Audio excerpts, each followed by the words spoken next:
श्री श्री 108 श्री रघुनी देहट पूजा समिति में अहाँ समस्त ग्रामवासी के गाम के छोट मोट पैघ छोट जतेक टोल अछि सबके स्वागत अछि। समस्त छोरा सबके निवेदन कयल जा रहल अछि, भांग घोरा गेल अछि, तऽ जे सब भांगक इच्छुक छी अपन अपन गिलास लऽ कऽ भांग पीबै लेल पंडाल के पाछू पहुँच जाओ। फेर से अनुरोध, अपन अपन गिलास लऽ कऽ आबी, किया तऽ पियो फेको वाला गिलास कमिटी अध्यक्ष के लेल रिजर्व कयल गेल अछि। सब आदमी जल्द से जल्द पंडाल के पाछू में पहुँचू, ओकर बाद भसान कार्यक्रम आरंभ कयल जायत। हमरो भांग दऽ दियो, हमरो भांग दऽ दियो कनी। एरो बाप दिल को 11 रुपया आ तू सार भांग पीवे ले आयल है, भागत सा। एक गिलास मात्र दऽ दियो ने, बेसी तऽ हम पीबो नहीं करब। हमरा तऽ एकै गिलास में हम टुन्न भऽ जाय छी आराम से। एक गिलास की एक कनमो नहीं देबो। 11 रुपया चंदा दिल को बाप आ तू आधा किलो बुनिया प्रसादी में खा गेल ही। तोरा होइ छो जे हम ईटा एकटा काबिल छी, भागत सा चल। जनैम का ठाड़ भेलै था भांग पीता। अगर अहाँ हमरा भांग नहीं देब तऽ हम पूरा गाम में माइक पर हल्ला कऽ देबै जे ई रोटी बनबै से मना केने रहथिन तऽ काकी हिनका देह पर मारैत मारैत बेलना तोड़ि देने रहथिन। ओकर बाद सोचि सकै छियै भरि गांव में अहाँ के थू थू भऽ जायत, लोग सब अहाँ के देह पर थूक फेंकत। सोचि सकै छियै कतेक बदनामी हैत। अहाँ मुंह देखावा लायक नहीं रहि जायब जे हैया देखियो घर वाली से जे छै से मार खा के एलैथ है। आई खुरलिच्ची छोरा सब के की कहिए हम।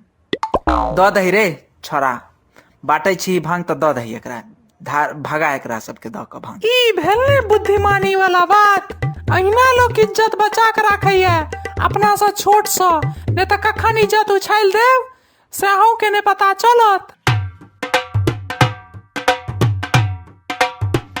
यो हमरा जल्दी से भांग दऽ दिया, हम एमे बुनिया घोर के पीब। बिना बुनिया के हमरा चढ़ते नहीं रहैया। रे भाई रे के छ रे, तू आई गाम में आइ से पहले तऽ नहीं तोरा देखलियो रो। जरूरी नहीं छै जेकरा अहाँ देखने छियै वह आदमी सब खाली टा दुनिया में रहे छै। रे बउआ, हम पूजा समिति के कमिटी अध्यक्ष छियै, हमरा से तू मुंह लगा के बात करे छै, डर नहीं होइ छौ। अगर छोरा सबके कह देबै तऽ गर्दा छोड़ा देतो। चल भागत सा। जनैम का ठाड़ भेलैथ है आ भांग पीता। हाँ पीबै, की कऽ लेबै अहाँ पुते किछ न उखाड़ल है। रौ कुल गांव घर छोरो जेहन बाप जेठ धिया पुता जना बात करे छै। ओही के जे नानी गाम में अमेठी, वह से 2 गाम दक्षिण आ 4 गाम पश्चिम, अररिया संग्राम। अरे भोलिया नहीं है गिरगिट झा के पोता, ओकरे में सौद भए छै। देखे नहीं छियै मुंह कान सेहो मिलै छै ओकरा सँ।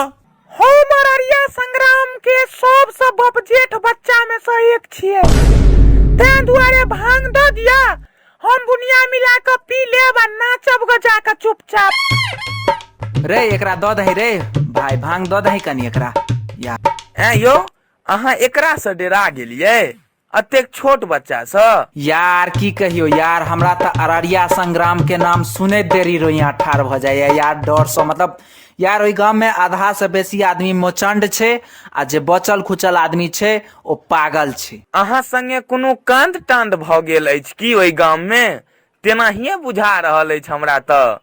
कांड यार भयंकर कांड भ गेल अछि यार, की कहियो यार तोरा। अब छोड़ा, कहू ने। आई से 3 साल पहले के बात छै। हमर एगो दोस्त रहे छले अमेठी गाम के, तो वो दुकान करैत रहे अररिया संग्राम के चौक पर। वह चौक पर हम किछ दिन जाकर बैसलहुँ, भाई दोस्त छले तऽ अपन दुकान पर बैसे छलहुँ यार, गप तप करे छलहुँ हैं। तो 2-4 गो वह गाम के बपजेठ एहने बपजेठ छोरा सब हमरा बारे में अफवाह उड़ा देलकै जे ई एहि गाम में लाइन मारल आबै छै। अच्छा, गामक लोग सबके शक होबऽ लगले, लेकिन यार भोलिया हम तो बजरंगबली के भक्त छी, ऐसा पर तो ध्यान नहीं दै छियै, से तो तोरा बात बुझले छो। नहीं ई बात सच छै, अहाँ छौरी मौगी पर साफ नहीं ध्यान दै छियै। यार लेकिन ओई गामक लोग सब ई बात नहीं बुझल के नहीं यार। ओकर बाद के कहानी कहियो की भेले ओकर बाद? यार की कहियो यार, बेसी नहीं किछ भेल। 3 महीना तक बस हॉस्पिटल में भर्ती रहलौं। अरे भाई की भेल रहा पूरा बात फरछिया के कहियो ने। लाज क्या होया? यार ओई गाम के आदमी सबके एकटा आदत बड़ खराब छै यार, खाली घुट्ठी तका तका मारे छै यार। ओ वह दुआरे अहाँ के चक्री घूम गेल अछि ठेहुन के। पूरा बात खोल के कहू की भेल रहे अहाँ संगे। कहियो की केने रहे हमर गामक लोग सब। चचरी वाला बात से हो कह देबै। चचरी पर की भेल रहे? रे बउआ तोरा भांग दिया देलियो ने, तो चल अतन से निकल, अतन से निकल। कह दिलिया ने भांग दे देतो तोरा, चल निकल अतन से, चल कल्टी ले।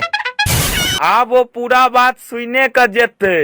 चचरी वाला पूरा कांड के व्याख्यान करू। अरे यार अररिया संग्राम वाला जे मार मारलक से तो मारबे केलक, मुदा ओकर बाद की कहियो, ओकर बाद असली खेला शुरू भेले यार। मतलब वह ठुम बगल में एगो दोगला झा नाम के एगो बुढ़वा मर गेल रहे, तो लोग सब चचरी बनबैत रहे ओकरे जरबा ला लो जैते। अच्छा वह ठुम 2 छोरा कहलके जे यौ दोगला काका के बाद में जरे बहन, पहिने एकरे चचरी में बान्हू। अच्छा एकरा एहन राक्षस के जरेनाइ पहले सबसे बेसी जरूरी छै, पहिने एकरे चचरी में बान्हू, काका के बाद में जरा देबैन। ओकर बाद के कहानी कहियो। चचरी में बांध देलक आ कलम लऽ के चलि गेल। लेकिन वह टाइम में एगो आदमी कहलक जे अहाँ के किछु अंतिम इच्छा अछि। ओकर बाद के कहानी कहियो। हम कहलिए हमरा गांव में जे छै से लोग सबके जरबै से पहिने सब उल्टा मुहे घुमि क आ पाछू मुहे कटकी फेंकै छै। तो कहलक चलू कोनो दिक्कत नहीं, हम ई अहाँ के अंतिम इच्छा पूरा करे लेल तैयार छी, बुझलिए। तो ओकर बाद हमरा बांध देलक आ लोग सब पाछू एना कटकी फेंकऽ लगले। तो हम चचरी में पहिने कहलिए हम चचरी लेने सीधे होता से हम पड़ेलौं। अच्छा बेलवार वाला चौर में एलौं तो चचरी खोललौं देह में से, ओकर बाद आराम करऽ लगलौं। कनी कहलिए आब थाकि गेल छी, आराम करै छी, वएह चचरी पर आराम करऽ लगलौं। कहै छी फेर ई सब हमरा खिहारैत आयल 10टा आदमी। आब की करू हम, मेघ तो पहिने से लागल रहे, पानि सेहो होय वाला रहे। वह ठुमा एकटा तारक गाछ रहे बहुत लंबा, वह तारक गाछ पर हम चढ़ि गेलौं ऊपर में। अच्छा जहन तारक गाछ के ऊपर चढ़ि गेलौं तहन पानि शुरू भऽ गेलै। ओ छोरा सब सेहो तारक गाछ के ऊपर चढ़ऽ के कोशिश केलक, लेकिन पानि होवे के कारण नहीं चढ़ि पायल। आब वो सब कहे जे हम सब एतऽ बैस के गाछ तर में इंतजार करबे, आब ई नीचा उतरत त एकरा डाहि के जेबे। यार की कहियो बड़का फसान में फंस गेल रही यार। अच्छा तारक गाछ के फुनगिट्टी पर बैसल रही आ ओ सार सब कहे जे पानि छूटे देरी है तारक के गाछ में आगि लगा देबे, संगे जरा के राख कर देबे। की कहियो ओइ दिन भरि राति पानि होइत रह गेले, हम भरि राति फुनगिट्टी पर बैसल रहलौ तारक गाछ के, आ ओ सार सब गाछ के नीचा भरि राति बैसल रहले मचान तर में। की कहियो हमर धोती सेहो खुजि के खसि पड़ल नीचा। सार धोती खसे देरियो मचान तर में लो जाके पहिने हमर धोती जरा देलक, कहलक हैया देखी अहिना तोरा जरेबो, अहिना कहलक उतर पहिने नीचा। आब की करू, लेकिन जहन भोर भेले तो 2-4 गो आदमी एले, वह गांव से एकटा बच्चू चौधरी नाम के आदमी एले। ओ कहल के यौ दोगला काका के नहीं जरेबाइन अहाँ सब, दोगला काका के लाश महकै छै, चलियो जरबै ले। घरक आदमी सब कहलक पहिने दोगला काका के जरबै ले। तो ओ सार सब फिर दोगला काका के जरबै ले गेले। अच्छा फिर हम देखलिए आब रास्ता खाली छै, तो फिर गाछ पर से उतर के सीधे जे भगनाइ शुरू केलौं